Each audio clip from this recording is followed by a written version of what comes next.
Bonjour, nous allons vous expliquer dans ce tutoriel comment saisir vos lignes d'articles dans vos documents. Vous pouvez saisir directement le libellé de votre article sans l'avoir créé au préalable.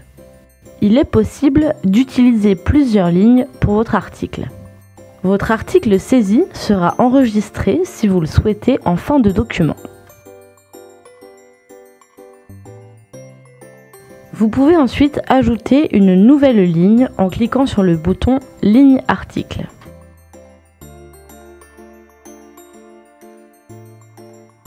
Nous allons maintenant insérer un titre à notre réalisation en cliquant sur « Insérer texte ». Vous pouvez à tout moment déplacer une ligne. C'est ce que nous allons faire pour le titre en laissant la souris appuyée en bout de ligne à droite. Je déplace et je relâche le bouton en début de document. Cette fonction est valable pour tous les types de lignes.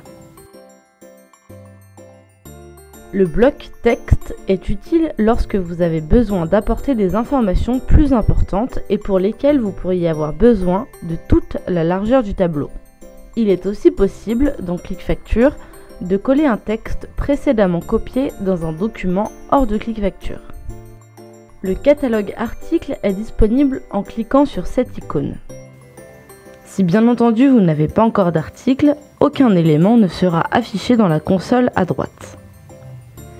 Dans notre exemple, nous allons choisir de charger plusieurs articles dans notre tableau. Je me suis trompée et je décide d'enlever le parquet.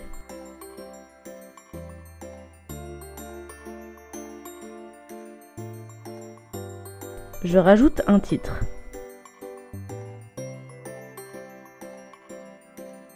ClickFacture vous assiste dans la saisie de vos lignes lorsque vous commencez à taper votre texte.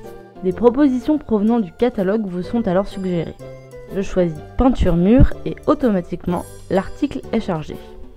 Je vais maintenant ajouter des sous-totaux. Un pour la salle de bain et un pour la chambre en cliquant 2 fois sur le bouton sous-total.